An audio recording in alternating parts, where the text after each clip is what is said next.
Hey guys, it's Mike here, and in this video, I'm going to be discussing a topic that dates back all the way to the Buu saga of Dragon Ball Z, and more specifically, a topic that seems to have been heavily debated and contested ever since the brief occurrence during which it happened. That would have to be involving the character of Evil Buu, and exactly how powerful this evil incarnation of Fat Buu truly was. And before I begin, if you're interested, make sure to go down below in the description and check out some of my other videos I'll be mentioning along the way in the top right corner. Additionally, make sure to leave a like if you like this content. If you're new here, consider subscribing, enabling all notifications so you can stay up to date with all my future videos. Make sure to watch the full thing, and for anyone watching in the first hour, you guys are awesome. But with that being said, let's get into the video. So let's begin with the initial occurrence in which Evil Buu, Gray Buu, Wrath Buu, and whatever you want to call him, I like skinny earthworm Jim looking Buu, showed up in this particular section of the manga. After we had seen that Bee, the dog that Mr. Satan and Fat Buu had adopted at this point, was shot by these poachers, these people taking advantage of the post-apocalyptic Buu saga setting, what happened was that the gunman that Mr. Satan had taken down proceeded to shoot Hercule Mark himself right through his chest, leaving him for dead, up until the point to where Buu, who was in the midst of unleashing the darkness within him, began to heal Mr. Satan. This is something he was able to accomplish. However, unlike what happened with Bee, in this case, he wasn't able to go back to being calm. Instead, he told Mr. Satan to run away or else he would die, and then at this point, the Fat Buu expelled from himself a big cloud of pink smoke, much like when he was originally released from the shell earlier on in the arc. Now, at this point, we see that this formed into a new body, which they spoil in the cover picture. That is anime for you, or in manga. And we see turns into Evil Buu, the skinny inverse opposite of the Fat Buu, which interestingly enough, at this point in the story, we also were getting introduced to fusion. And during the fusion, what do we see? The two different failed fusions are the fat one and the old skinny one. So I kind of wonder if that was something that Toriyama was purposely trying to show us and kind of convey the differences and the similarities between Gotenks and this Buu, who himself actually is a fusion of Kid Buu with all of the Kais within him, and this version of him, Evil Buu, is the evil incarnation of Fat Buu specifically, which is why he did not turn into Kid Buu after everything was removed from Super Buu, which you guys could check out a video in the top right corner where I discuss that in depth. Nonetheless, we saw that his power was immediately unleashed upon the poacher after Toriyama went and explained to us a little bit about what was happening. Because the incredible anger that Buu felt, the evil inside him grew greatly.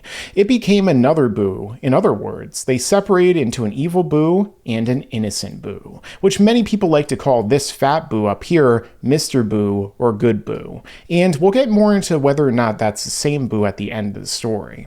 But, of course, we saw the power on display, wiping out this guy in brutal fashion, which, well, he kind of had it coming now, didn't he? And then we end up seeing that Buu goes and challenges Fat Buu. Now, immediately, we could see the difference between the two is incredible. Whereas the Gray Buu, the Evil Buu, starts to immediately get the advantage over Fat Buu, knock him to the ground with this swift kick, and then proceeding to speed blitzing him, hitting him over and over and over again. Now, during this section, we see that the narration, and in the anime version, the events, Piccolo, who oftentimes is kind of, the exposition character in the story, says the original Buu had no chance. When they separated, most of his power went to the Evil Buu. And this is very important when it comes to determining how strong Evil Buu is, but we'll keep getting into that. Now, one of the most incredible feats, or maybe the most incredible feat that the Evil Buu displays, is when Fat Buu blasts his candy beam or chocolate beam right at him, and he's able to deflect it with a mere breath, sending it back at the Good Buu, turning him into chocolate, eating him, and then in turn becoming the Aku Buu even more, the Super Buu, the Cho Buu, as we see him becoming this powered up form. and in the process making Piccolo, make his white outfit brown. And this Buu right here is the embodiment of the evil Buu, of really Kid Buu taking over the full power of Fat Buu that he had within him and reconfiguring his body to be the most powerful that it could possibly be, as well as the most efficient for fighting, so that he could take that to its limits. Whereas the Fat Buu was constantly influenced negatively by the positivity of the Dai Kaioshin who weakened him. What ended up occurring was that this Super Buu either did not have the same weakness anymore or had reduced it as much as you possibly can until he removes the Fat Buu later on. Now, I also talked about 2 different videos you guys could see regarding this topic up in the top right. Wow, shouting out 2 videos at once? Mike, you're going even further beyond. And the first one is why Super Buu is way more powerful than you think. And the other one, which you'll see in 3, 2, 1, is how did the Supreme Kais weaken Majin Buu? Because a lot of people have a different perception of this, because they seem to think that every Supreme Kai and every absorption made him weaker. That isn't the case, which you guys could check out there. But with that being said, exactly how powerful is this Gray Buu who proceeds to beat down and mollywop the original Fat Buu? Well, as we could see right here, I think this is a very important thing to note. In the narration, in the story, it says that the original Buu had no chance, and when they separated, most of his power went to the evil Buu. So what does that mean right here? Well, that means kind of similar to what occurred with Kami and Piccolo when they were the Nameless Namekian. When these 2 characters split in half, when they split apart, what ended up happening was that their power also split.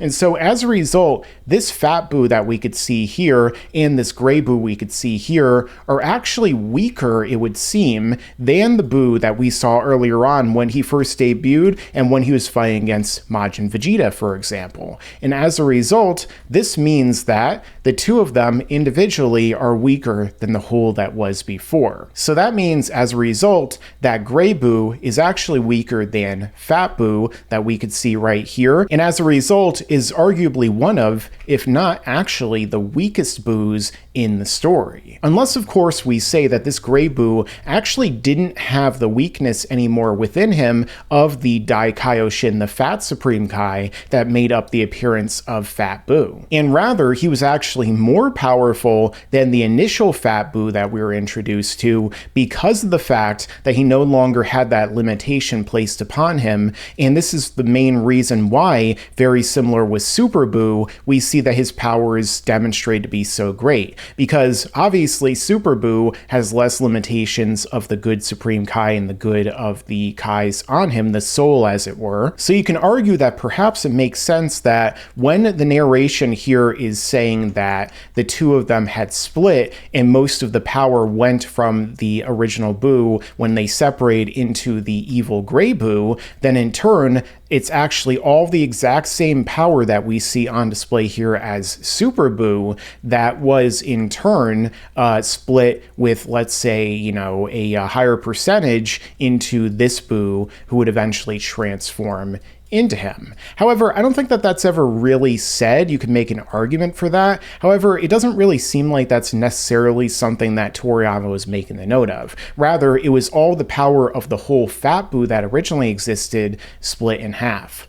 Now, exactly how much power between the 2 was separated is a great indicator, because it helps us to show just how powerful this Gray Buu would be comparative to the enemies that he went on to fight. Like, for example, Majin Vegeta, and also later on, Super Saiyan 3 Goku, and even further than that, even further beyond, which I'll get into soon. Now, considering it says that most of his power went to the evil Buu, that only really has to mean the majority. In other words, 51%, or, really 50.000 infinity and then 1 at the end, aside from that. So, with that being said, there's a strong chance that he was very, very slightly stronger. However, based upon the really just one-sided beatdown we get to see here, I think it's a lot more than that, where he probably ended up being, after everything, at least 70, 75, 80%, or really anything up until 99.999 keep going percent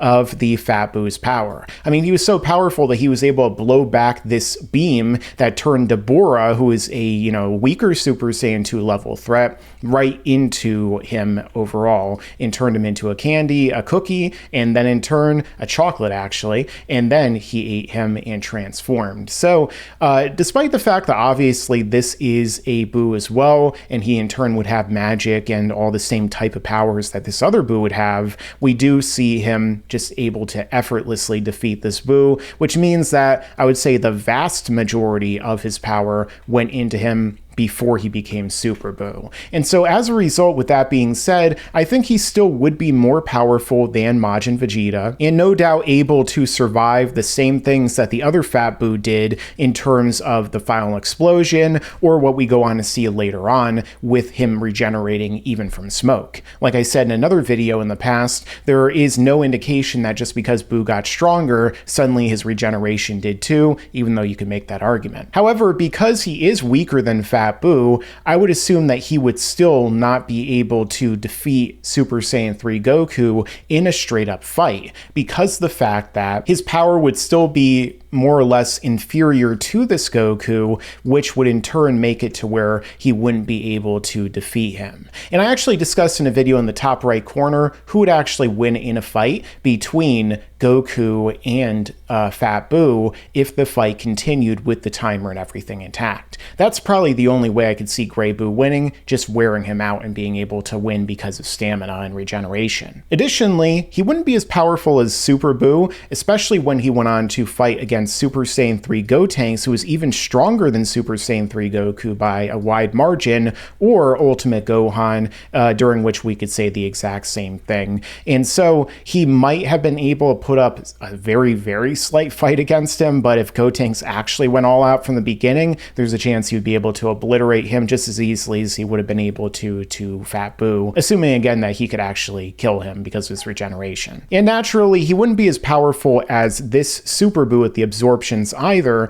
as he even says right here, now I'm stronger than ever and with no time limit. So again, this Buu knows exactly how powerful he's been in every single form, including Kid Buu, and as a result knows that this is the strongest form ever, not Kid Buu. But on the topic of Kid Buu, this is actually a little bit closer than we could say right here, because the fact of the matter is, we later go on to see that the Fat Buu, who was released from within Super Buu, went on to fight against Kid Buu, and actually wasn't doing all that bad against him. He was able to take his shots, he was able to knock him back, and sure, eventually this Kid Buu was able to defeat him, and certainly was more powerful than him, but still, he was able to put up a fight against a stronger opponent here, and like I said before, because the Fat Buu was the one that was eaten by the evil Buu in this case, and that Fat Buu was the good Buu, the weaker of the two, who the majority of the power was taken away from and given to this evil Gray Buu, then in turn there's a very strong possibility that the Buu who is fighting Kid Buu right here